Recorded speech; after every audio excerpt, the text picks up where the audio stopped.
But you know what the funniest thing about Europe is? What? It's the little differences. I mean, they got the same shit over there that they got here, but it's just there. It's a little different. Example. Zombie Dude 100, thank you for the question. What got you into gaming or collecting? Okay, this is kind of a two-part question. What got me into collecting was my granddad, my dad's father. He had this big stamp collection. I remember as a kid looking at his stamp collection. And for a while, I did do stamp collecting with him. I had my own stamp collecting book and collected stamps. And really, looking back on it, that's kind of what got me into the real collecting bug. I also collected Garbage Pail Kid cards, which I have none of anymore. I collected basketball cards and things like that as well, baseball cards and things. I still have some here and there.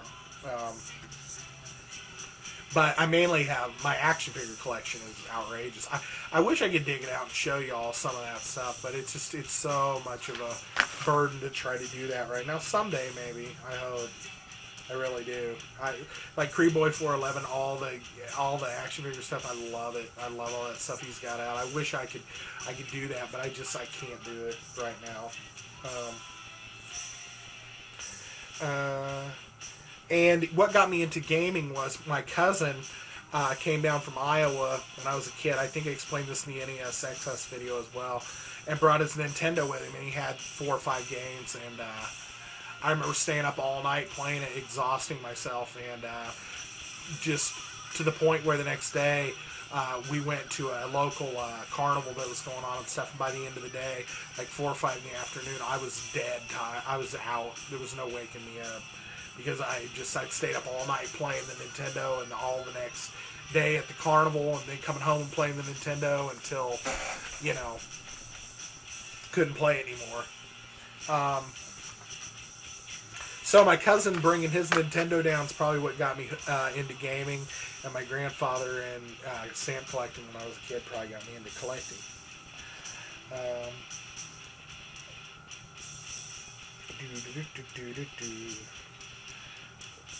Oh, okay. That was the only question. Thank you for the question. I got confused on my own sheet here. Let's see how. The Goomba. 8-Bit Goomba. Anthony, thank you for the questions.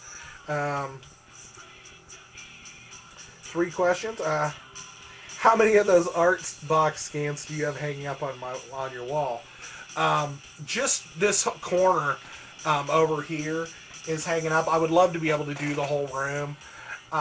They're 12 by 18, so there's 13 of them over there. There's 12. There's 4 rows of 3, and then a 5th one down low. Which, if I extend them across, it could be 15 there. But that's how many are hanging up. I do have some other ones. I thought about swapping them out at some point, but I just haven't gotten motivated to do it ever. So I'm sure I will swap them out at some point. I don't have a ton of other ones, but I do have enough of a mix that you would notice a difference if I switched them. So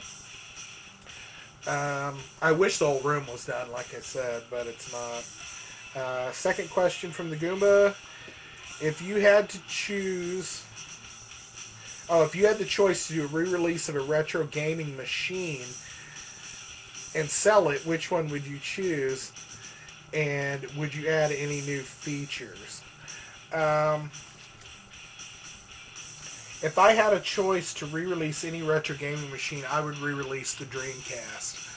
I thought it died a premature death. I would, if I could change something about it, I would put a DVD player in it, straight up, like the PlayStation 2 had a DVD player in it. I would put a DVD player into the Dreamcast, and I guarantee you that sucker would have taken PS2 for the long ride, and Sega would probably still be in business. It had internet capabilities and online play.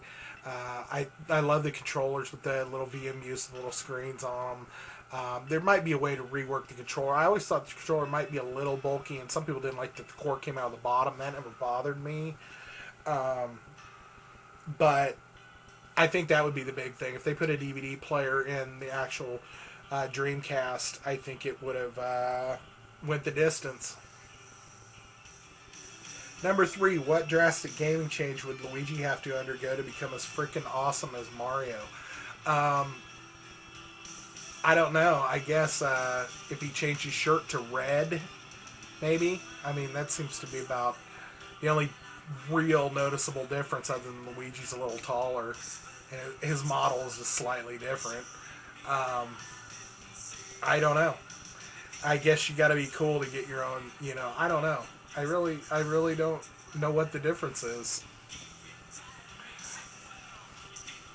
Maybe it is the name Mario. Maybe it is that. Luigi. Yeah, that's what I'm going to say. Luigi probably needs to change his name. I don't know what name you could give him, though. I mean, that would really help him. I think it is a name thing, though. So anyway, that's 3 questions from Anthony. Thank you, sir. Broken 1394, thank you for submitting a question or two.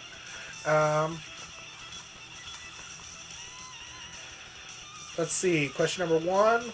What is or are your all-time favorite arcade games? And who you play with and where? A couple of my all-time favorite arcade games. I love the original Double Dragon. Playing 2-player with that co-op is really fun. I still like playing the original. Especially on the MAME, I love playing the original Double Dragon. Shinobi at the arcade was another one that was a favorite.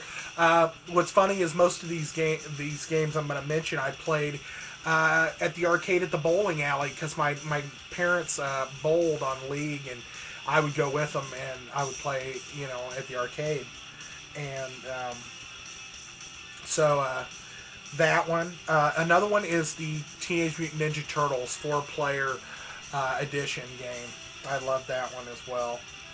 Those are fun, and they're all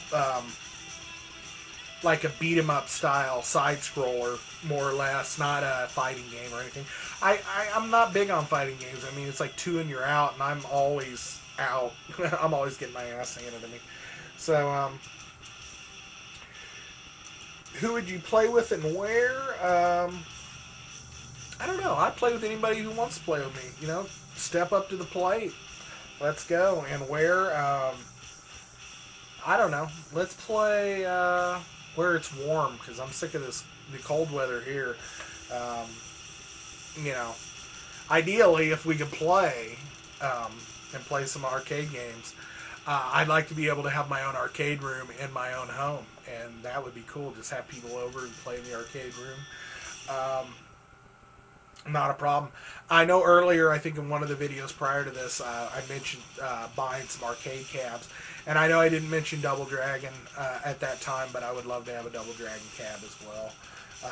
Shinobi would be another one, but I would if I had one more I could pick, throw in there, it'd be a Double Dragon cab.